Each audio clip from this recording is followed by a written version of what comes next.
open space, the final frontier. These are the explorations of scientists, sociologists, and AI technologists at Maynooth University. Our mission: to create autonomous drones, air traffic flight management, and seek out new solutions for our civilization. To boldly go where no drone has gone before. Experienced knowledge set free at our open days, November 23rd and 24th. Maynooth University. No bounds.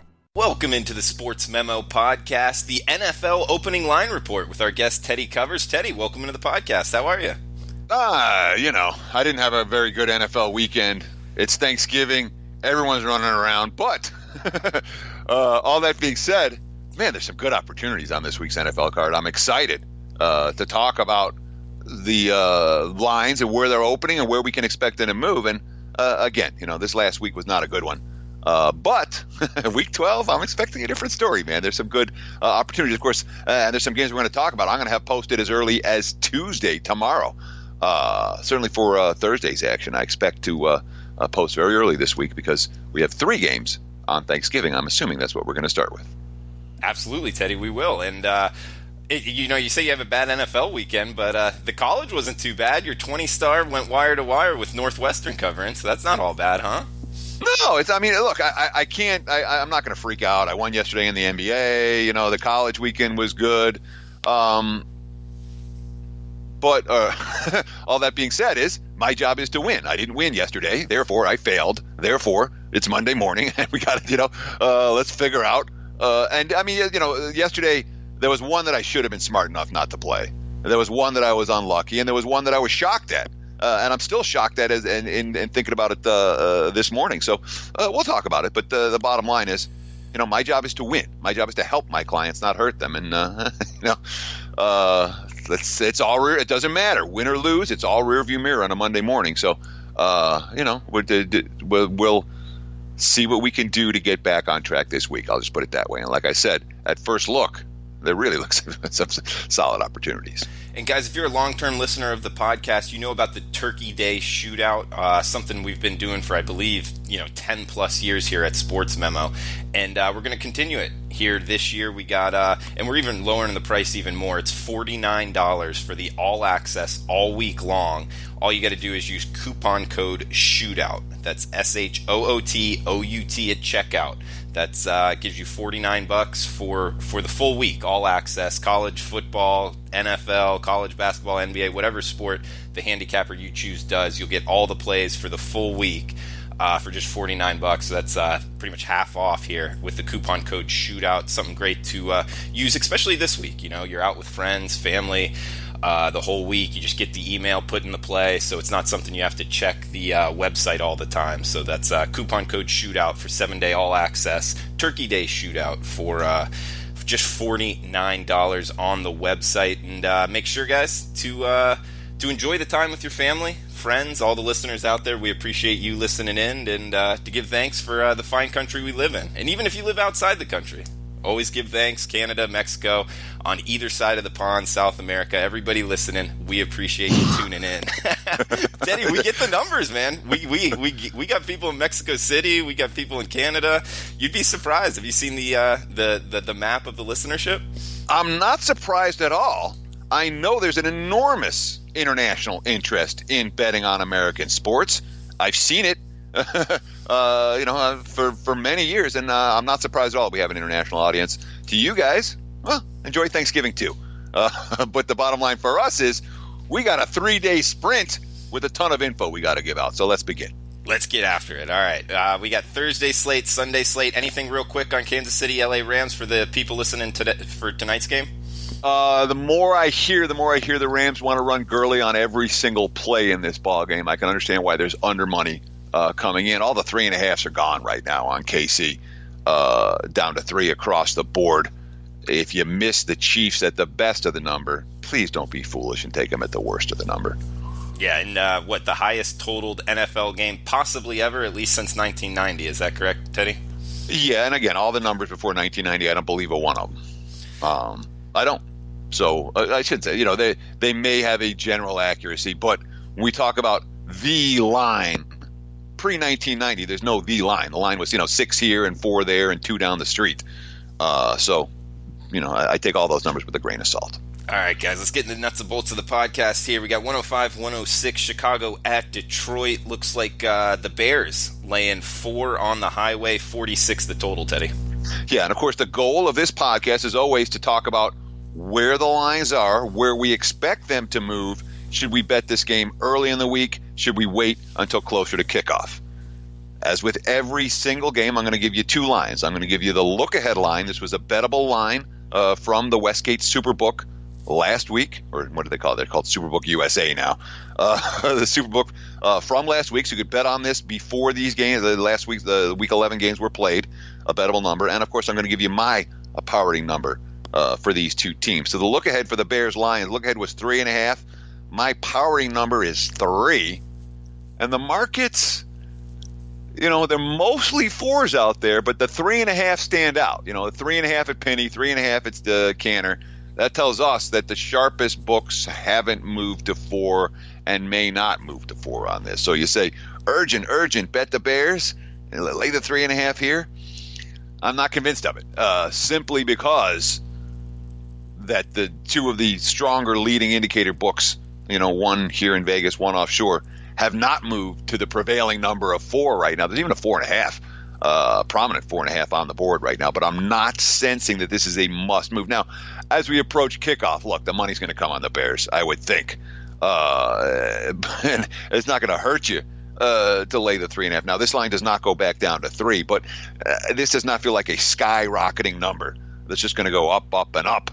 Of course, 46 as the total. That's a little bit high for Bears games. That game snuck over last night with Nagy going for 2 and affecting the whole game plan thereafter. But considering how dominant that Bears defense looked again against Minnesota last night, that 46, I can't anticipate that number is going to go any higher. NFC East matchup here, Teddy. We got Washington at Dallas, 40.5 the total. Looks like 7.5 is what the Cowboys are laying at home. Yeah, look-ahead line here was 5. My powering number, and this is a Alex Smith injured, Colt McCoy in powering number, 5.5. I made a 2-point adjustment for Smith to McCoy. That might be too much, to be honest. Alex Smith wasn't good. Serviceable, but not good. And Colt McCoy is serviceable and not good. I made a 2-point adjustment, and the market's made a much bigger one than that. Of course, the Redskins' injury problems aren't just at the QB position. They're still missing 3 offensive linemen. They're still missing most of their offensive skill position talent. But, boy, you read the comments from Washington after their last second loss yesterday. They're like, hey, bring it on. We're ready to go. Cover the number again against the Texans, even in defeat. And while we've seen the road team struggle on Thursdays all year long, the Thanksgiving games are different. It feels like there's a chance for the road team, just as they've been in this rhythm so many times before. The talk of the Redskins in the locker room was positive, and Washington in position here to, I'm not going to say take command of the division. No one's going to take command of this division. There's a path, by the way, for the New York Giants to win the NFC East right now, as I was looking at last night. But the bottom line is the money's come on Washington so far. Dallas, not a team that has much of a track record of winning by margin in the Jason Garrett era. They tend to win close, tight games. The market's seeing that already. There were 8. 8 was a primary number last night. Now it's 7.5. So it looks like this game is going to 7 if you like the Redskins. This isn't the emergency betting alert game, but if you like the Redskins, I would bet them sooner rather than later. There's already a 7 out there, a prominent 7 out there in the markets, and there may well be more. Teddy, we got a trifecta of games here on Thanksgiving, and the night game, NFC South matchup, a rivalry of sorts, at least from the Atlanta perspective. I know from living there. We got the Falcons at the New Orleans Saints, 59.5 the total, seeing a kind of dead number here, anywhere from 11.5 all the way up to 13 as far as the Saints laying at home. Yeah, and just like we talk about between 7.5 and 9, it doesn't take much to move a game from 7.5 up to 9 because 8 is a fairly dead number, and 8.5 equally dead, obviously, in the NFL. A similar story between 11.5 and 13.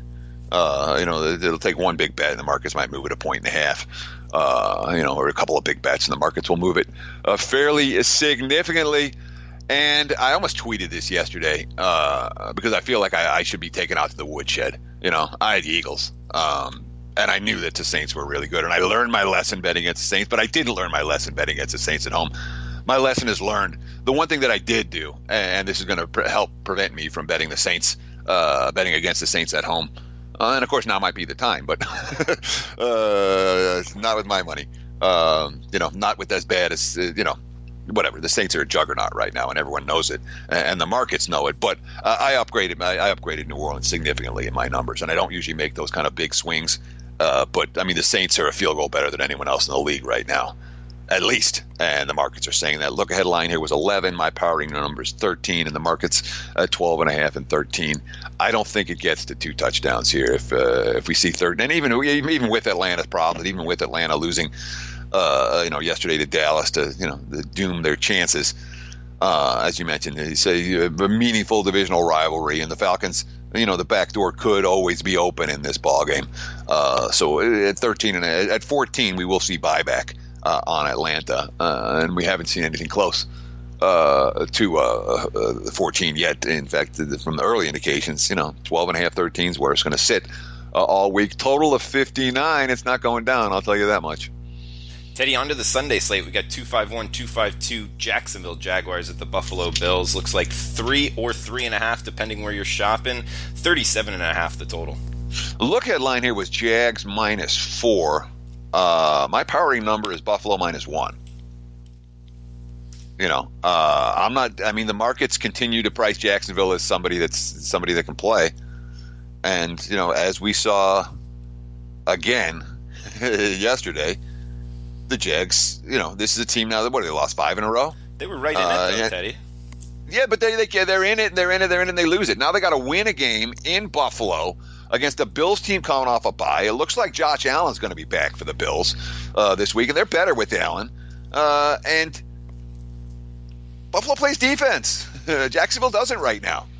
And admittedly, the calls went against the Jags yesterday, and they got the game-saving interception and penalty, and here's their Big Ben. We'll give you another chance, but the Jags are being priced like a good team or a competitive team, and they're not.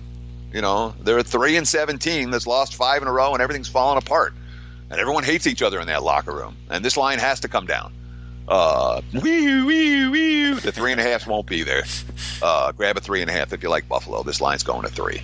Emergency betting alert from Teddy Covers. That's it. You just heard it. 253, 254. Teddy, Oakland at Baltimore. Looks like 42.5 the total with 10.5 or 11 in the marketplace.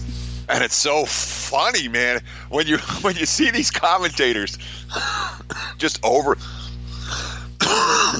excuse me, let's overreact to everything. Someone was saying it wouldn't be possible for Harbaugh to put Joe Flacco back in now that Lamar Jackson's guided them to a win. No, dude, Lamar Jackson couldn't throw the football yesterday. Now, he can run the football, and he ran it very effectively. In fact, he had more carries than any quarterback in NFL. There was one guy in 1940 or something who was actually a running back, and they just direct snapped to him and had more carries than Lamar Jackson did yesterday. That's the type of workload he has at a QB, and you worry about how taking NFL hits is going to affect him. And there's no passing game. I mean, it's a one-dimensional offense. Now that might work against Oakland. The Raiders coming off a win, and again, Gruden wants to win. I understand he wants to win. I wonder how much he'll want to win when the draft order gets announced next year. There was no look-ahead line on this game. Questions about Flacco. My powering number with Lamar Jackson is Baltimore -10. Flacco still a question mark, and the market's moving towards the Ravens. Look. It's an Oakland team, a West Coast team traveling east for an early start game. They're coming off a win. The markets are really struggling to attract Oakland money. We saw that yesterday, though the wise guys came in heavy at the close. But I would also expect to see not a ton of under money here, but maybe some under money. 43.5 bet down to 42.5. And certainly the Raiders are not an under team, but from a game plan style, we would expect, especially if Flacco sits again, Baltimore to be handing the football off on basically every play, which tends to bode well for unders. Teddy, we got San Francisco at Tampa Bay. Looks like the Bucs laying 3.5 across the board, 55 the total. Yeah, look ahead line here was Tampa -5. My powering number is Tampa -3. And the markets are a little bit in between, but it's interesting to see. San Fran didn't play. Tampa played and lost again. And, we've seen the big adjustment, not a big adjustment, 5 down to 3.5, but an adjustment. The markets are saying, yeah, this Bucs team, whatever they had left in the tank may not be there. And it's the same story with Tampa every week. I mean, it really is. They fall behind, they change quarterbacks, they make a rally, the game flies over, and then they don't win. And that's been, it feels very lame duckish in Tampa right now. It feels like another rebuilding job. And those aren't the type of teams that tend to attract a ton of betting market support. But at 3.5, I see no indication that this line is moving at all, despite Shanahan coming off a bye. Haven't heard yet who San Fran is going to start at QB this week. Total-wise, 55. We're seeing some under indicators here.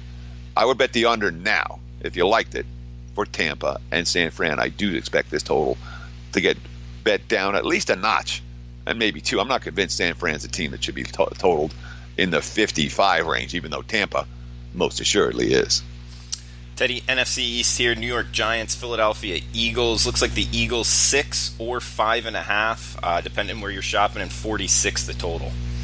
Break up the Giants. Look ahead line here, Philly -9.5. My powering number, Philly -6. And the markets are coming even, they're 5.5, 6 right now. I think the adjustment is warranted for both teams. This is a spot, we're talking about a look ahead of 9.5 and a current number of 5.5. That's a 4-point move. But from what we the Eagles had the bad loss against Dallas, and then they went to New Orleans, and that was embarrassing. It was flat out. They could not compete on the same field. So this is the defending Super Bowl champs, and their season's ruined, and they don't know what they're doing, and it's a little hopeless for Philadelphia right now. And boy, you look at Indy with Frank Reich and the play calling there, and you look at what the Eagles did yesterday without Frank Reich and Doug Peterson, looking a little bit lost right now. The good news is we were able to cash our Eagles under 10.5 wins with the loss yesterday. That's 2 of those in the books already before Thanksgiving, which I like to see. San Fran under 8.5. The big ticket also cashing in. I think Kansas City, I still need another. No, the Chiefs are a winner too. I got 3 of those in the books by Thanksgiving out of 5 releases, which I'll take any day of the week. But Philly's a team going in the wrong direction right now, and the Giants aren't. There is a path. This god-awful Giants team that couldn't do anything right, there is a legitimate path for the Giants to win the NFC East. I don't know if it's real, but all of a sudden the playmakers are playing. All of a sudden the offensive line's there a little bit more, and defense got lit up yesterday. But, man, this spread seems a little bit rich. And, again, I understand. 9.5 was a look at, 5.5 now, but I can't imagine having Philly on my card anytime again soon. I'll just put it that way. And 2 teams with very different momentum levels coming in to Week 12. Whether any of that matters or not, it may not be the case. Philly annihilated the Giants the first time these 2 teams met. Teddy, we got 259-260 Cleveland at Cincinnati. Looks like 47.5 the total with 3 with some juice. That's what Cincinnati is laying at home. Yeah, look ahead line was Bengals -3.5. My powering number is Bengals -3.5. The markets are 3, -115 or -120 in a lot of spots. I'm not getting the sense that it's necessarily going to go to 3.5. AJ Green, however, is going to be the question mark here. If Green does play, the line likely to move up. If he does not, I would expect Cleveland to go off as a 3-point underdog coming off thereby against a Bengals team that's really fallen on hard times. Since these defensive numbers were better yesterday, but of course they played a team that couldn't throw the football at all and still found a way to lose. Things not going well for Marvin Lewis' squad, and I'm not anticipating they're going to get a ton of support here unless A.J. Green is back in the lineup. Guys, if you're listening, you're there at sportsmemo.com. Remember, Monday, $9 Monday. All plays are marked down to just $9. Something to definitely check out and take advantage of. each and every Monday at sportsmemo.com. $9 Monday. We got 261-262 New England at the New York Jets. Looks like 9 pretty much across the board. Seeing 9.5 with reduced juice at Chris. 46 or 46.5 the total, Teddy. Oh, no. Penny's at 9.5. South Point's at 9.5. Canner's at 9.5. Yep, you're right. Yeah, the markets are mostly 9.5 here. I see 1.9 or 2.9. Westgate's at 9. Greek's at 9. But it's mostly 9.5. And this is really interesting. Look ahead line here. Patriots -8. The Patriots didn't play last week. The Jets didn't play last week.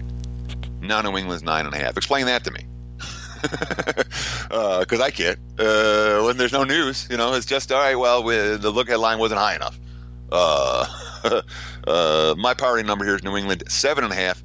Patriots with or without Gronk, a huge difference. New England on the road has not been the same team this year. They haven't been winning games by margin. The Jets have been awful and embarrassed of late and coming off a bye. It's supposed to be their spot, and they're giving the Patriots some trouble in these spots. Have not heard yet about Sam Darnold, whether he's going to be able to go for New York. McCown was pretty rough in his season debut before the bye, but he has had success with the Jets and against New England in years past. This line's not going anywhere. 9.5. Total 46.5. We could see some under money here, but again, I'm not expecting a significant adjustment off the current numbers. Teddy, we got Seattle at Carolina, 47 or 47.5 the total. Seeing a 3 at Chris, 3.5 at Heritage. That's the Panthers laying at home. And this is your legit emergency betting alert. If you want Seattle at plus 3.5, get them now. This line, the 3.5s aren't going to hold. I don't think they're going to hold. It doesn't look like they're going to hold. So I would get involved sooner rather than later if you like the Seahawks side of the equation. Back-to-back losses for Carolina. Ron Rivera is getting criticized for going for 2 instead of kicking the extra point. And, of course, he would have gotten criticized if he kicked the extra point, and the Lions would have got marched down the field with their 3 timeouts and kicked the game-winning field goal. Coaches can't win if the team doesn't win. Whatever happens, hey, if it works, that's great. If it doesn't, we'll rip them. I don't mind Rivera going for 2 right there. I don't mind a coach ever going for the win. But, Carolina's another team that we've seen a fair bit of home-road dichotomy. They've come back to the pack the last couple of weeks, and the Seahawks' ability to run the football plays into a defensive weakness for Carolina in recent weeks. So I anticipate more Seattle money, even though the look ahead here was 4.5, and my power rate number is 4.5. I expect this game to close Carolina -3, probably -120, but Carolina -3 is what I expect to be the closing number. Teddy, you were talking about your NFL season under wins a few games ago, and we got the Dolphins up next.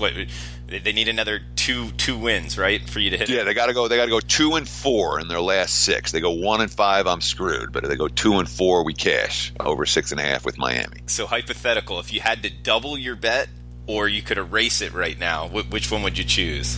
Let me look at the Dolphins' final 6. I don't think it's pretty. And I remember thinking that they were supposed to be.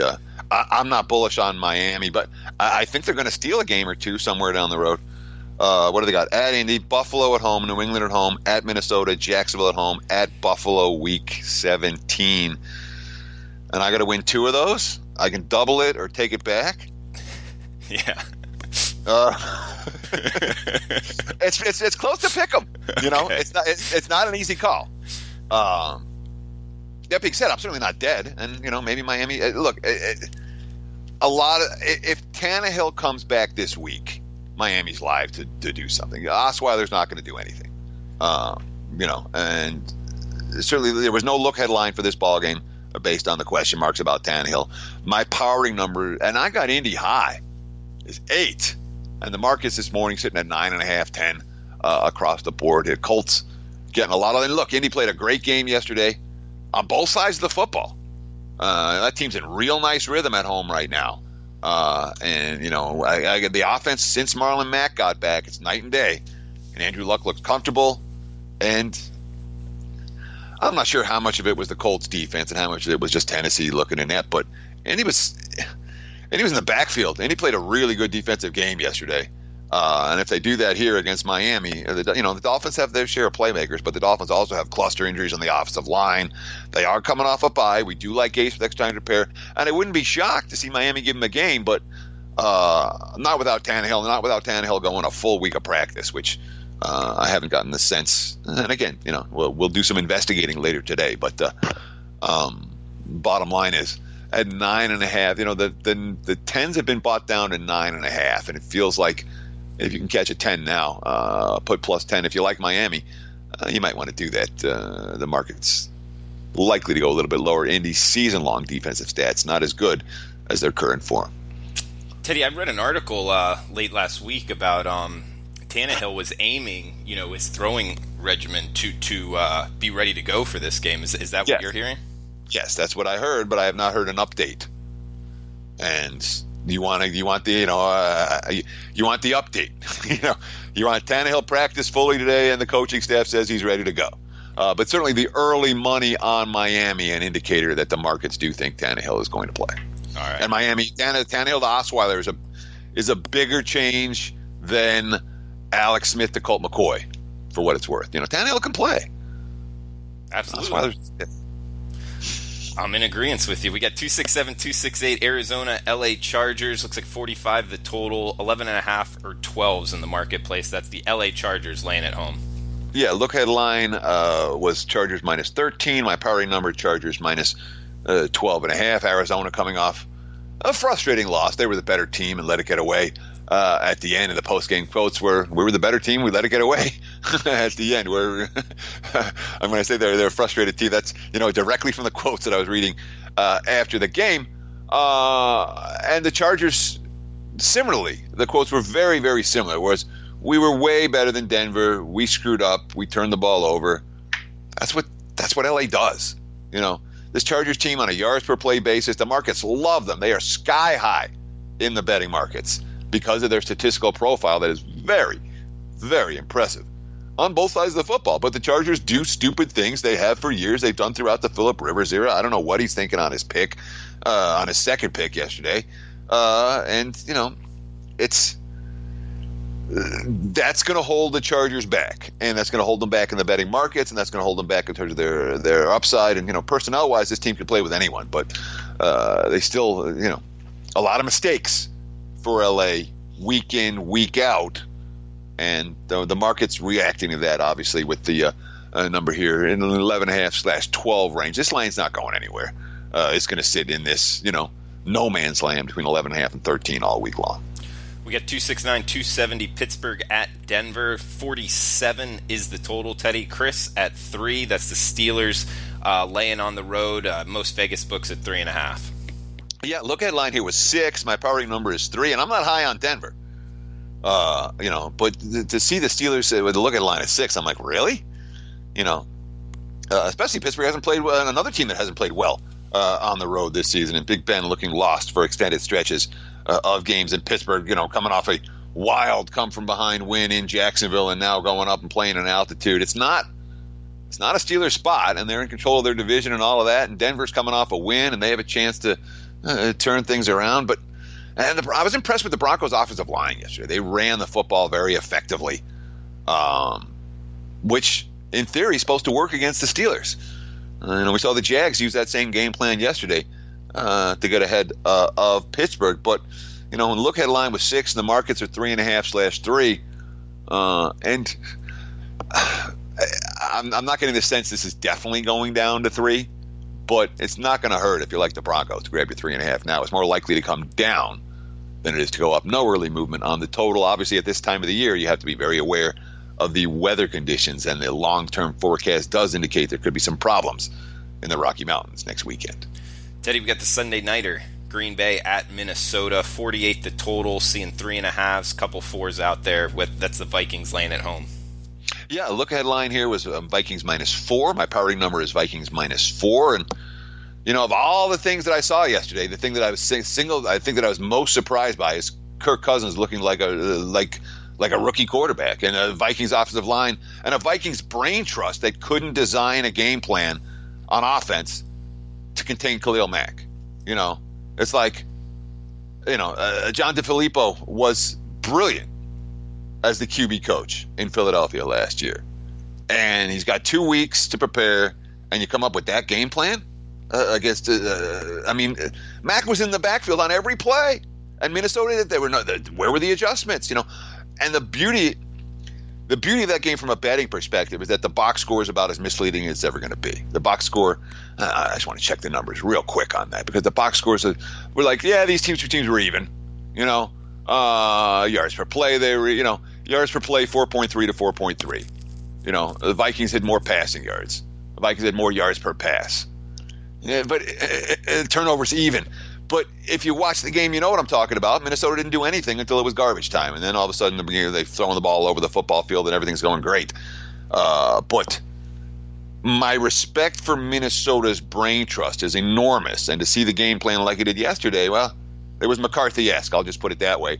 That being said, McCarthy is McCarthy. 3.5, 4. This line's not going anywhere. The total might get bet up a little bit, but even that, it's not any rush to the window type of situation with Green Bay and Minnesota. This game is, it's going to sit in this range. It's a pair of teams that bettors not likely to be too excited about getting involved with this week, even though it is a marquee matchup. Teddy, last game here next Monday night, Tennessee, Houston. Not seeing a line, so not sure where you want to go with this one. I'll give you the look-at line was Houston -4. My powering number with Mariota is Houston -4. Mariota's a question mark. Blaine Gabbert came in, and not that Mariota was good. They were down 24-0, but I think the Titans' offense would have done a little bit more yesterday if Mariota plays the full game. Gabbert came in. They dumbed down the game plan. They didn't really chuck the ball downfield a whole lot. But Tennessee's been a little mercurial this season. When they're good, they're really good. When they're bad, they're really bad. Whereas, obviously, the Texans are a team with a pretty big betting bandwagon after 7 straight wins, although they failed to cover, knocking off the Redskins by only 2, especially if Mariota's out and it's Gabbert. The market's knee-jerk against Gabbert every time. They'll be Texans money. If Mariota plays, the markets will likely respect Tennessee's defense prior to Indy, and we'll probably see a number in the 4 range that we saw, maybe 4.5 that we saw the look ahead. Guys, we got a condensed podcast schedule this week. We'll be right back with NHL podcast with Andrew McGinnis. Tomorrow we got the college football Every Game on the Board podcast, and Wednesday the NFL Every Game on the Board cast. Teddy Covers will be a part of both of them. Teddy, anything else you want to throw out on today's podcast? What do I want to throw out? I'm going to throw out every loser and keep every winner, my friend. Thanks for listening. Enjoy the games. Good luck tonight. And I'll be back here tomorrow and Wednesday. Of course, no podcast Thursday and Friday this week. Yeah, we got Thanksgiving. We've got families, and we're going to spend some time with them and watch a little football, too, and basketball and everything. That's all I got. Well said, Teddy. And guys, remember the coupon code SHOOTOUT at checkout for $49 for full week with Teddy Covers, all access with any handicapper you choose on Sportsmemo. The coupon code is SHOOTOUT. We'll be right back with McGinnis doing a little NHL. Open space, the final frontier. These are the explorations of scientists, sociologists, and AI technologists at Maynooth University. Our mission: to create autonomous drones, air traffic flight management, and seek out new solutions for our civilization. To boldly go where no drone has gone before. Experienced knowledge set free at our open days, November 23rd and 24th. Maynooth University. No bounds.